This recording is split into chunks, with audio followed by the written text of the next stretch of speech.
arc length is something we've talked about before a while back, before we got to any of this idea of parametric equations. But the thing is that parametric equations are probably the better way to describe arc length. And as you move along in your calculus journey and get into things like vectors, in fact, that's the precise way that they tend to be described when you're dealing with vectorized versions or vectorized descriptions of curves. But anyway, if I have some sort of curve C, and that's this black curve here, and the orientation is in the direction of these green arrows, and I have some starting point or some starting parameter value here and ending parameter value. So t starts and ends. Now that may not describe the whole curve, but it may just be the only points we're interested in.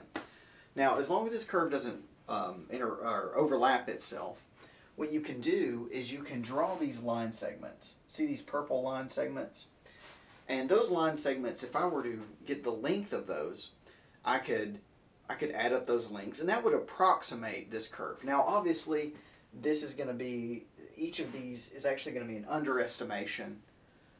Those lines are always an underestimation because any curve naturally is going to be longer than the line.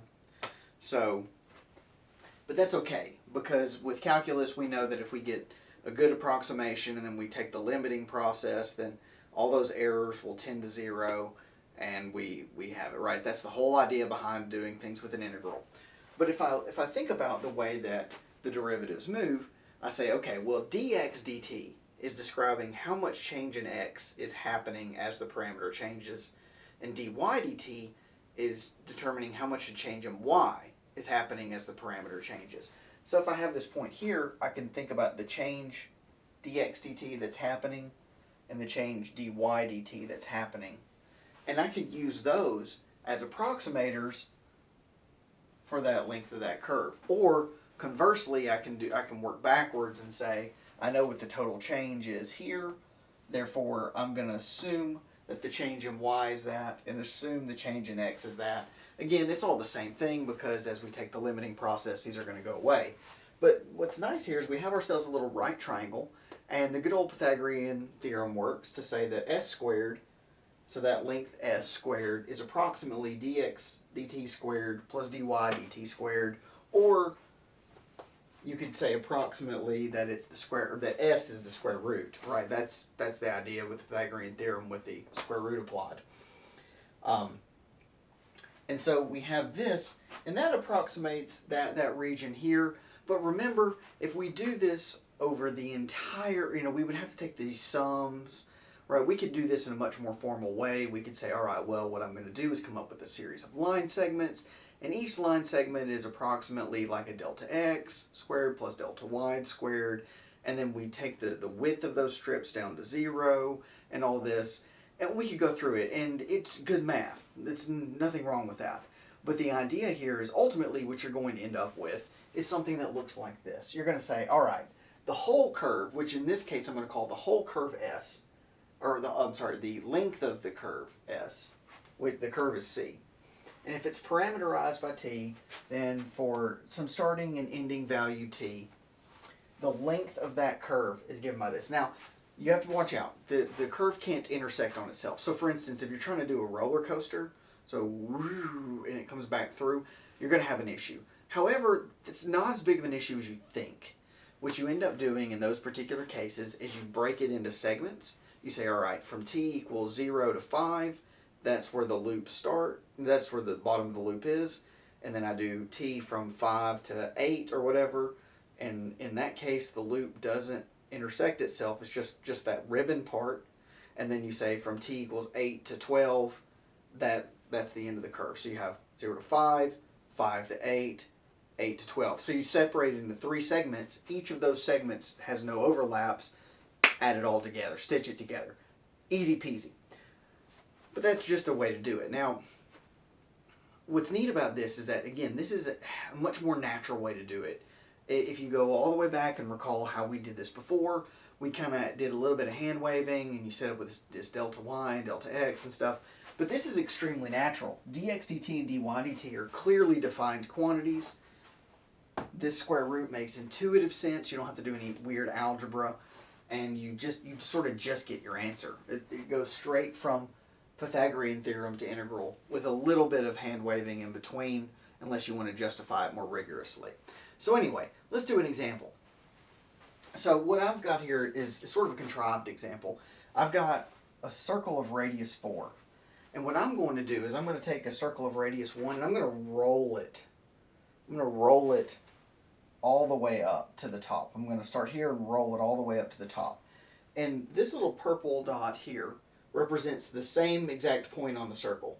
So when I roll it up here, by the time I've halfway rolled it, it's made it, or by the time I'm halfway there, that dot has made its way to the top here, and then it makes its way back down. So, you know, I do one full turn of the circle, and I want to say, all right, how far did that dot travel?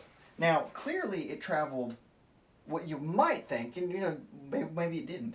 It traveled more than just the length of this black distance, because it went all the way around, right? It went through this red strip. So we expect this to be larger than the black strip. We expect it to be the length of the red strip.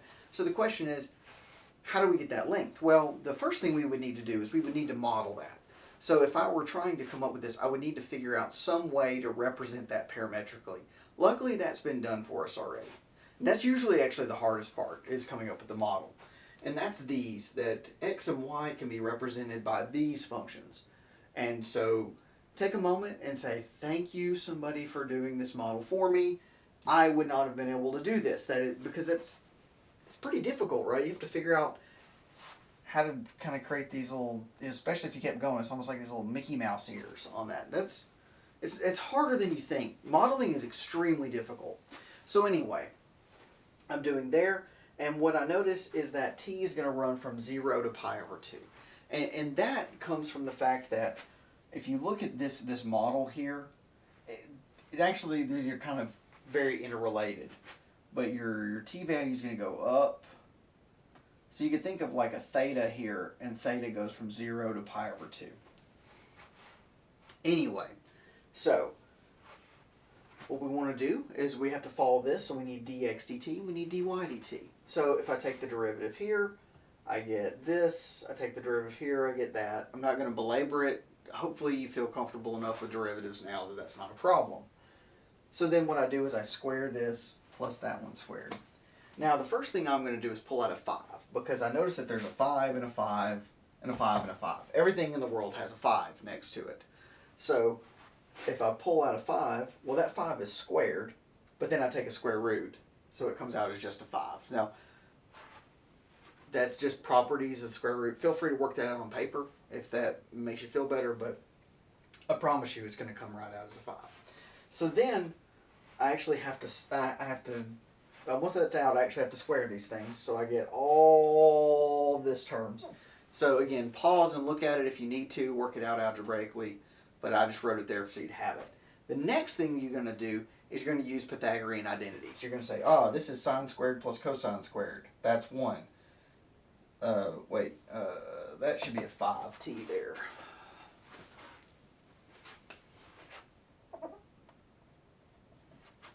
So that's sine squared plus cosine squared. That's 1. That's sine squared plus cosine squared. That's 1. So you end up with 2, and then you have this term and that term. So you have these right here. Now, there's a little bit of magic that goes on, because you had this, and then all of a sudden it becomes that. Well, that's because of the angle identities. So with the angle identities,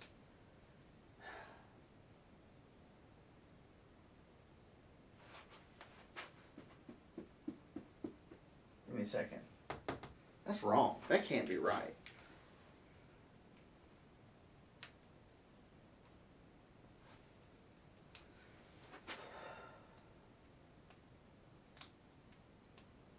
No, it is right. I'm so sorry. I'm so sorry. Sometimes you gotta take a minute.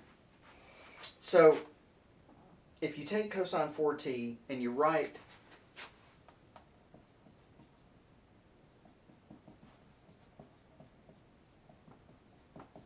that's cosine 5t minus t, then what you can do is you write that out as cosine 5t cosine t plus sine 5t sine t, like that.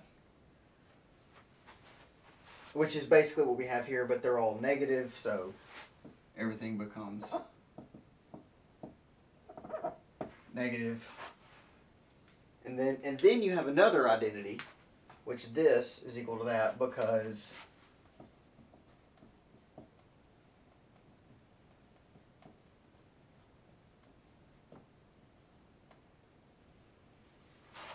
and so that's actually going to be, I think, sine squared 2t. Is that right? Hold on. Yeah, my bad. Sine squared 2t, so then sine squared 2t is cosine 4t over 2. So you have, then if you have that 2 there, then you have to do 4,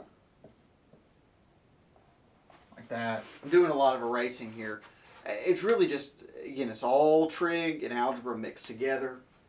This becomes that, and then I ran out of room, and it becomes 10. Hopefully you can get it from there, right? You take the square root, you end up with sine of 2t, well, 2 sine of 2t, so it ends up being 10 sine 2t. You can work that thing out. It's going to end up getting you 10. It's going to end up being evaluated a 1. That's going to get you 10, I think. If it doesn't, man, I've worked way too hard already. But the idea here is that you are using dx dt and dy dt to form. This is your format.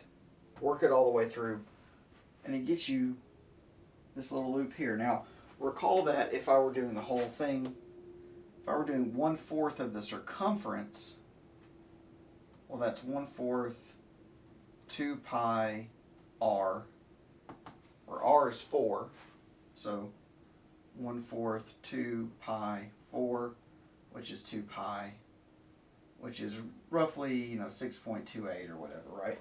But we ended up with 10. We ended up with something a lot larger than 2 pi. So the whole point here is that we're generating, so that gives us a little bit of sanity check, right? It's not so much larger than 2 pi, but it's clearly larger than 2 pi, so that's probably the right answer. So parametric arc length is really valuable.